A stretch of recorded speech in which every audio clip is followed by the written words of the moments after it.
Hi all, welcome to football arena. ബ്രസീലും ജപ്പാനും തമ്മിലുള്ള മത്സരത്തിന് മുന്നേ പലരും ബ്രസീലിനെ സംശയിച്ചിരുന്നു. അതായത് ജപ്പാന് വലിയ ഹൈപ്പായിരുന്നു ഈ മത്സരത്തിന് മുന്നേ ഉണ്ടായിരുന്നത്.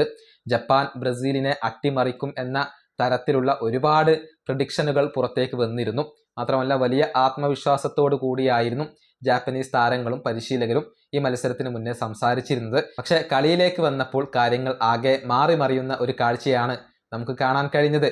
ഈ മത്സരത്തിൽ പൂർണ്ണമായും ആധിപത്യം പുലർത്തിയത് ബ്രസീൽ തന്നെയാണ്. പ്രത്യേകിച്ച് രണ്ടാം പകുതിയിൽ കൂടുതൽ മികച്ച രൂപത്തിൽ ബ്രസീൽ കളിക്കുകയും അർഹിച്ച ഒരു വിജയം നേടിയെടുക്കുകയും ചെയ്തു എന്നുള്ളതാണ്. ഇതേക്കുറിച്ച് ബ്രൂണോ ഗിമറസ് ഇപ്പോൾ സംസാരിച്ചിട്ടുണ്ട്. പലരും ഞങ്ങളെ സംശയിച്ചിരുന്നു, ഇപ്പോൾ നിങ്ങളുടെ സംശയം മാറിയില്ലേ എന്നാണ് ബ്രൂണോ ഗിമറസ് ചോദിച്ചിട്ടുള്ളത്. അദ്ദേഹത്തിന്റെ വാക്കുകൾ ഇങ്ങനെയാണ്: പൂർണ്ണമായും ബ്രസീലിയൻ ഫുട്ബോൾ നിറഞ്ഞു നിന്ന, ബ്രസീലിന്റെ ക്യാരക്ടർ നിറഞ്ഞു നിന്ന ഒരു മത്സരമായിരുന്നു ഇത്. ഈ മത്സരത്തിന് മുന്നേ പലരും ബ്രസീലിനെ സംശയിച്ചിരുന്നു. എന്നാൽ ഈ മത്സരത്തോടു കൂടി അവരുടെ എല്ലാം സംശയങ്ങൾ മാറിയിട്ടുണ്ടാകും എന്ന് ഞാൻ പ്രതീക്ഷിക്കുന്നു. ഇതാണ് ബ്രൂണോ ഗിമറസ് ഇപ്പോൾ പറഞ്ഞിട്ടുള്ളത്. തകർപ്പൻ പ്രകടനമാണ് ഈ വേൾഡ് കപ്പിൽ ഉടനീളം ബ്രൂണോ ഇപ്പോൾ നടത്തിക്കൊണ്ടിരിക്കുന്നത്. ഇന്നലത്തെ വിജയ ഗോളിന് അസിസ്റ്റ് നൽകിയത് ബ്രൂണോയാണ്.